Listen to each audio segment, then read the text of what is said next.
அனைவருக்கும் வணக்கம். இந்த பதிவில் நம்ம எதை பற்றி பார்க்க போகிறோன்னு தெரிஞ்சுக்கிறதுக்கு முன்னாடி மறக்காமல் நம்ம சேனலை சப்ஸ்கிரைப் பண்ணிக்கோங்க. பக்கத்தில் இருக்கிற பெல் பட்டனையும் கிளிக் பண்ணிவிட்டு ஆளுங்கிற ஆப்ஷன் கொடுத்துட்டிங்கன்னா நான் போடுற வீடியோக்கள் எல்லாமே மிஸ் ஆகாமல் நோட்டிஃபிகேஷனில் வந்துடும். இந்த பதிவு மிகவும் முக்கியமானது. இப்போ நம்ம பார்க்க போகிறது பணவரவுக்கான பரிகாரம் தான். அற்புதமாக பலன் தரும் அப்படின்னே சொல்லலாம். இதை புதன்கிழமை நாளில் தான் செய்யணும். இன்றைக்கி இந்த வீடியோ பார்க்குற எல்லாருமே கண்டிப்பாக ராகு காலம் யமகண்டம் தவிர்த்து மற்ற நேரத்தில் இந்த பரிகாரத்தை செஞ்சுருங்க. இன்றைக்கி ராகு காலம் அப்படிங்கிறது எப்போ வருது அப்படின்னு பார்த்தீங்கன்னா மதியம் 12 மணிலேருந்து 1:30 வரைக்கும் இருக்குது. யமகண்டம் நமக்கு காலையிலேயே முடிஞ்சிச்சு, ஒன்றும் பிரச்சனை கிடையாது. சரிங்களா? இப்போ இந்த ராகுவை மட்டும் நீங்கள் ஸ்கிப் பண்ணிட்டு இப்போ நான் சொல்ல போகிற பரிகாரத்தை செஞ்சிடலாம். மேலும் இதுக்கு எந்த ஒரு ரூல்ஸ் அண்ட் ரெஸ்ட்ரிக்ஷன்ஸுமே கிடையாது. ஆண்கள் பெண்கள் யார் வேணுமானாலும் செய்யலாம். பீரியட்ஸ் டைம்லேயும் செய்யலாம். வேற்று மதத்தை சார்ந்தவங்களாக இருந்தாலும் தாராளமாக இதை செய்யலாம். ஒருவேளை இன்றைக்கி உங்களால் செய்ய முடியல அப்படிங்கும்போது நீங்கள் மறுபடியும் இதை அடுத்த வாரம் புதன்கிழமை நாளில் தான் செய்கிற மாதிரி இருக்கும்.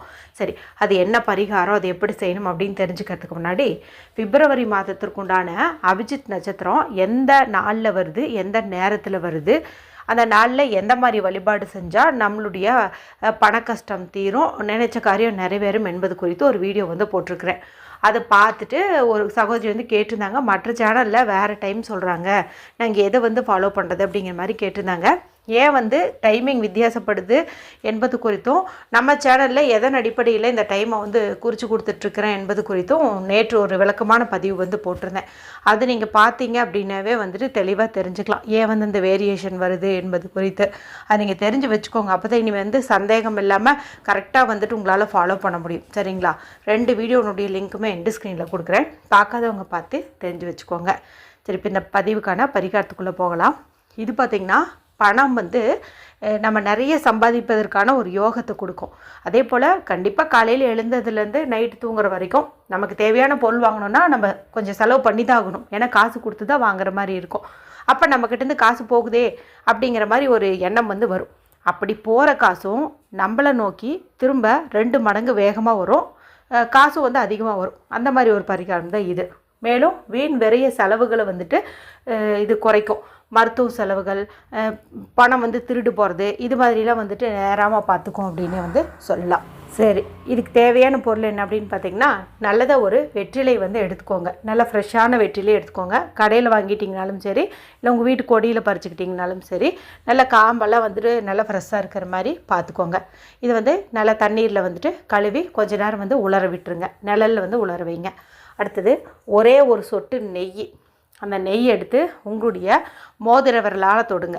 ரிங் ஃபிங்கரால் தொட்டு அப்படியே இந்த வெற்றிலையினுடைய அந்த உள் பக்கத்தில் நல்லா டார்க் க்ரீனாக இருக்குது இல்லையா, அங்கே நீங்கள் பூசி விட்டுருங்க. எல்லா பக்கத்துலேயும், அதாவது உள் பக்கத்தில் எல்லா பக்கமும் படுற மாதிரி நீங்கள் சும்மா ஒரு சொட்டு அப்படியே இது நீங்கள் பூசி விட்டுருங்க. அடுத்து நமக்கு ஒரு 5 ரூபாய் காசு தேவைப்படுது. இந்த 5 ரூபாய் அப்படிங்கிறது குபேரருக்குரியது. பணவசிய நாணயம் அப்படின்னே சொல்லலாம். மேலும் புதன் பகவானுக்குரிய என்னென்னு பார்க்கும்போது 5, அது இந்த காசில் இருக்கிறதுனால நம்ம இதை எடுத்துக்கிறது சிறப்பு. இது சுத்தமான தண்ணியில் கழுவிட்டு ஒரு கிளாத்து வச்சு தொடச்சிக்கோங்க. இதுக்கு ஒரு முடிஞ்சால் மஞ்சள் குங்குமம் இடுறது அப்படிங்கிறது நல்லது. அடுத்தது எண்ணெய் ஒரு 5 வெந்தயம் எடுத்துக்கோங்க. இந்த வெந்தயம் அப்படிங்கிறது புதன் பகவானுக்கு உரிய ஒரு தானியமாக கருதப்படுது. இதுக்கு பெருசாக எண்ணிக்கை கணக்கெல்லாம் நம்ம பார்க்க தேவையில்லை. எவ்வளோ வேணால் எடுத்துக்கலாம். 5 எடுத்துக்கலாம், 7 எடுத்துக்கலாம், 11 எடுத்துக்கலாம், 27 எடுத்துக்கலாம், இது வேணால் எடுத்துக்கலாம். நாம் ஏன் 5ன்னு சொல்கிறோன்னு பார்த்தீங்கன்னா இது புதன் பகவானுக்கு உரிய தானியம்ங்கிறதுனால அவருக்குரிய என்னென்னு பார்க்கும்போது 5ன்னு இருக்குது இல்லையா, அது கொஞ்சம் நமக்கு பொருத்தமாக இருக்கும் அப்படிங்கிறதுக்காக தான். இப்போ இதை எடுத்துக்கோங்க. அடுத்து ஒரே ஒரு கிராம்பு, நல்லா மொட்டோட இருக்கிற மாதிரி முழு கிராம்பாக ஒன்று எடுத்துக்கோங்க. இது 3 கம்பல்சரி. எது இந்த வெந்தயம், இந்த கிராம்பு, இந்த காசு, இது 3 கம்பல்சரி. ஆப்ஷன் வீட்டில் பச்சை கற்பூரம் இருக்குது அப்படின்னா நீங்கள் இதை சேர்த்துக்கிறது அப்படிங்கிறது நல்லது. இருந்தால் பயன்படுத்துங்க, இல்லைன்னா பரவாயில்ல, விட்டுருங்க. சரிங்களா? இப்போ இந்த பொருட்கள் எல்லாம் எடுத்தாச்சு. இப்போ இந்த வெற்றிலையில் ஆல்ரெடி நீங்கள் நெய் தடவி விட்டுருக்கீங்க. பார்க்குறதுக்கு நல்லா பலன்ட்டு இது இருக்கும்.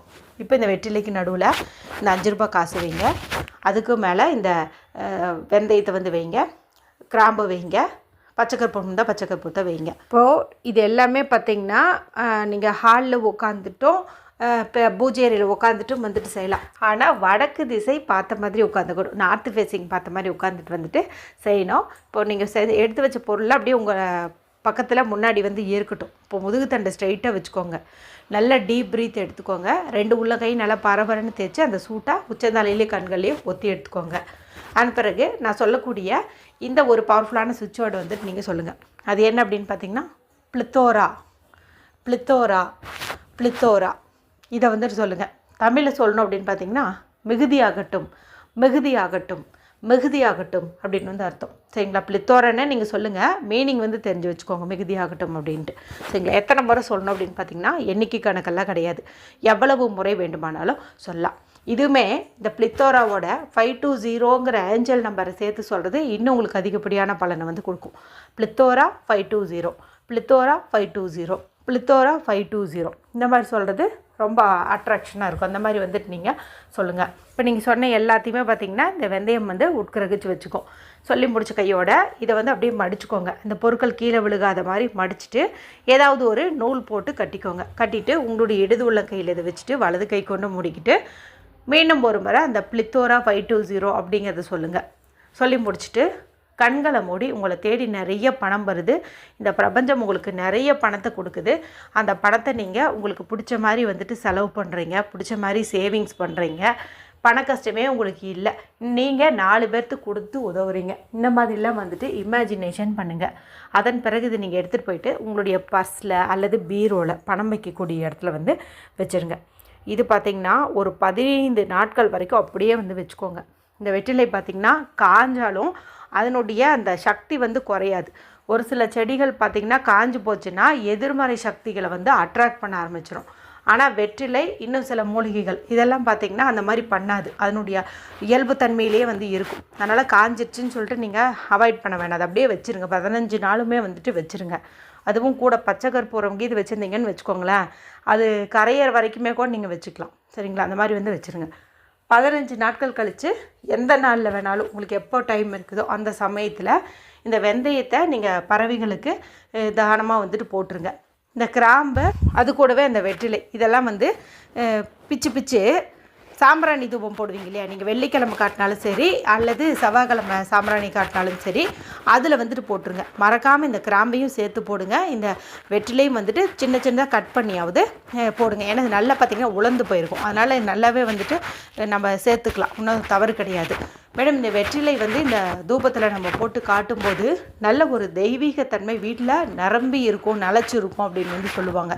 லக்ஷ்மி கடாட்சம் பரிபூர்ணமாக இருக்கும் அப்படின்னு வந்து சொல்லுவாங்க. இந்த மாதிரி வந்து பண்ணிக்கோங்க. இன்னொரு ஐடியா கூட சொல்கிறேன். இப்போ இதே மாதிரி இன்னொரு முடிச்சு வந்து நீங்கள் ரெடி பண்ணி வச்சு தொழில் செய்யக்கூடிய இடத்துல வந்து வச்சுக்கலாம். கல்லாப்பட்டியில் வச்சுட்டிங்கன்னு வச்சுக்கோங்களேன், இன்னும் உங்களுக்கு வருமானம் வந்து பல மடங்கு பெருகும். தொழில் வந்து நல்லா வந்து விருத்தியாகும். இந்த மாதிரி வந்து பண்ணிக்கலாம். அடுத்து இந்த வெள்ளி செவ்வாய் தூபம் போட சொன்னேன் இல்லையா? அப்போ தொழில் செய்யக்கூடிய இடத்துல வச்சுருந்த வெற்றிலையை பயன்படுத்தி நீங்கள் சாம்பிராணி வந்து போட்டு அங்கே எல்லா பக்கமும் வந்துட்டு நீங்கள் காட்டலாம். இந்த ஒரு பரிகாரத்தை நீங்கள் எந்த புதன்கிழமை நாளில் வேணாலும் தொடங்கலாம். எந்த தவறும் கிடையாது. இருந்தாலும் இன்றைக்கி இந்த 1010 அப்புறம் 1111 அப்படிங்கிற சேர்க்கையில் இருக்கிறதுனால இன்னும் கொஞ்சம் ஸ்பெஷல். முடிஞ்ச அளவுக்கு இன்றைக்கி செய்யுங்க. முடியலைன்னா அடுத்த வாரம் புதன்கிழமை செஞ்சு பாருங்கள். வீடியோ பிடிச்சி தான் மற்றவங்களோடையும் ஷேர் பண்ணுங்கள், லைக் பண்ணுங்கள். மற்றும் ஒரு பயனுள்ள பதிவில் உங்களை சந்திக்கிறேன். நன்றி, வணக்கம்.